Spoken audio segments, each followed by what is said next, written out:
yang disimpan itu berapa, Kang? Nah, idealnya itu berapa, Kang, bahan yang disimpan dalam satu batang? Itu pertanyaannya itu bukan kapan waktu mulai penyimpanan, tapi jumlah bahan yang kita simpan. Ini akan saya jawab berdasarkan pengalaman saya saja, sahabatku. Jadi saya jawab berdasarkan memang apa yang saya lakukan di kebun saya. Memang seperti itu. Dan saya juga berusaha untuk jujur. Kalau kebun saya ya jelek, sahabatku. Saya nggak mau konten kok di tempat yang bagus-bagus semua itu. Enggak ini. Ya, contohnya ini kebun saya juga ada yang bongkor. Tapi walaupun bongkor, alhamdulillah buahnya masih lumayan.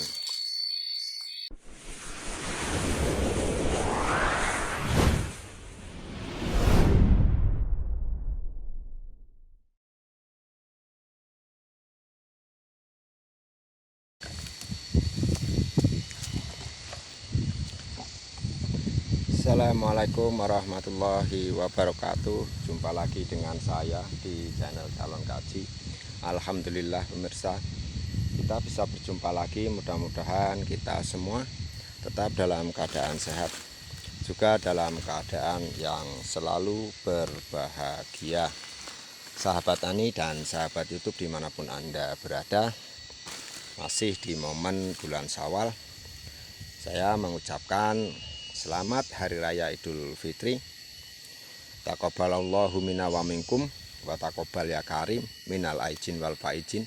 Mohon maaf lahir dan batin. Oke sahabat tani, di video kali ini saya ingin menjawab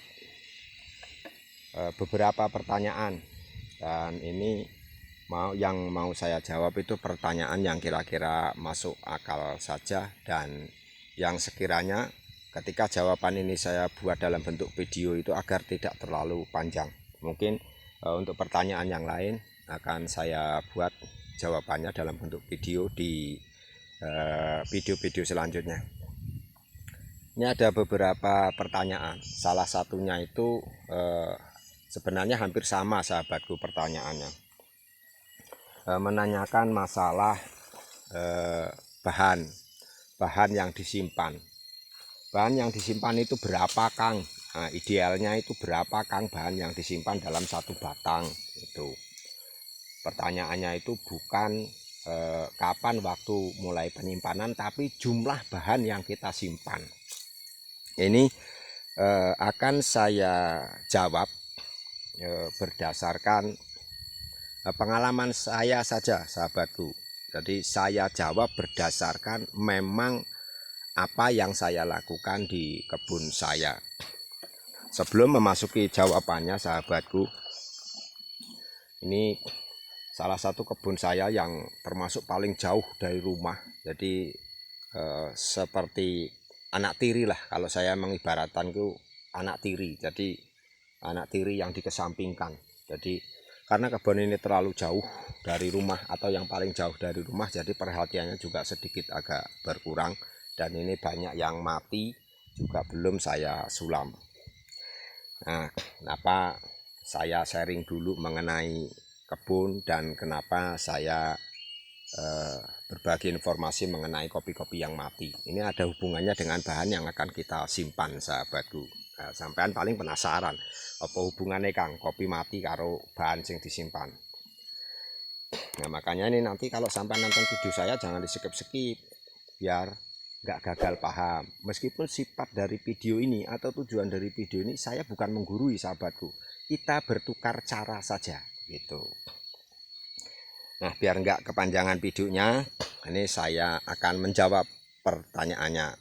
Berapa jumlah bahan atau berapa idealnya kalau kita mau menyimpan bahan? Nah, untuk jumlah penyimpanan bahan itu, sahabatku atau pemirsa dimanapun Anda berada, kalau saya dalam melakukan penyimpanan bahan itu saya tidak membatasi harus sekian atau harus berapa jumlahnya. Ketika saya melakukan penyimpanan bahan itu, saya sesuaikan dengan lingkungannya sahabatku, di sekitarnya. Dan juga disesuaikan dengan jarak baris antar kopi sahabatku. Nah, misalnya ini dengan yang ini itu sekitar 2 meter lebih sedikit kayaknya. Nah, ketika kita mau menyimpan bahan yang banyak, kira-kira sahabatku, antara yang ini, kalau ini setekan sudah agak berumur, atau ini kopi arsat yang berumur sudah dua kali pembuahan. Sementara yang ini saya lakukan penyetekan di tahun kemarin, mulai belajar berbuah. Ini saya madepnya dari sini saja.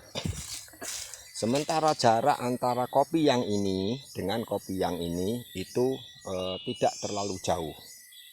Nah, ini ada hubungannya dengan berapa jumlah kita menyimpan bahan. Kalau kopi ini dengan kopi ini sudah sama-sama besar, itu biasanya akan sedikit gandeng sahabatku. Nah, logikanya kalau kita mau menyimpan bahan yang banyak, jarak baris terlalu rapat, resikonya nanti akan berjundet. Itu yang pertama. Nah, terus yang kedua nih sahabatku, yang kedua. Kalau kita mau menyimpan bahan yang banyak itu sebenarnya tidak masalah. Asal sampean pinter ngerawat, pinter ngurumat, kuat makani atau kuat dalam memberikan makanan. Jadi enggak apa-apa mau simpan bahan banyak, yang penting tidak bergandeng dengan temannya, terus sampean kuat makani, ya enggak apa-apa mau disimpan banyak. Sudah kita simpan banyak, barisan terlalu rapat, kita enggak kuat makani, ya sudah numbuh-numbuh tapi enggak akan berbuah gitu. Karena semakin banyak ranting yang kita simpan, itu berarti semakin banyak pula kebutuhan makanan sahabatku. Nah, jadi kalau menurut pendapat saya, penyimpanan bahan itu yang pertama tadi sesuaikan dengan keadaan lingkungan, terutama jarak baris ini maksudnya. Terus yang kedua, sesuaikan dengan cara sampean memberikan makanan atau pupuk lah bahasanya. Tuh. Jadi kalau pendapat saya itu lebih baik seperti ini sahabatku. Kalau sampean mau menyimpan bahan itu lebih baik tidak terlalu banyak, tapi bahan yang tidak banyak itu bisa berkembang, tumbuh dengan subur, ya insya Allah itu hasilnya akan sama dengan bahan yang kita simpan banyak tapi kita kurang bagus dalam melakukan perawatannya. Nah, sahabatku, itu jadi saya kalau nyimpan bahan itu ya saya sesuaikan saja sahabatku.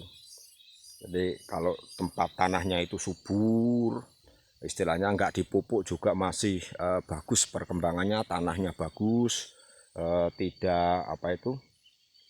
tidak tandus, ya kadang-kadang saya menyimpan bahan itu banyak, yang penting tidak bertumpuk dan tidak berjundet sama temannya.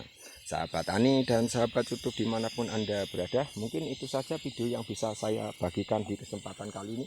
Ini mudah-mudahan sampean yang bertanya sedikit mendapatkan jawabannya, karena jujur saja yang jawaban yang saya berikan itu ya yang memang saya lakukan sahabatku. Saya nggak mau mengada-ada, yang saya lakukan itu ya memang seperti itu, dan saya juga berusaha untuk jujur. Kalau kebun saya ya jelek sahabatku, saya nggak mau konten kok di tempat yang bagus-bagus semua itu enggak. Ini contohnya, ini kebun saya juga ada yang bongkor, tapi walaupun bongkor alhamdulillah buahnya masih lumayan. Salam tani, salam sukses, salam bahagia, selalu berbahagia walaupun menjadi petani. Assalamualaikum warahmatullahi wabarakatuh. Sampai jumpa di video berikutnya.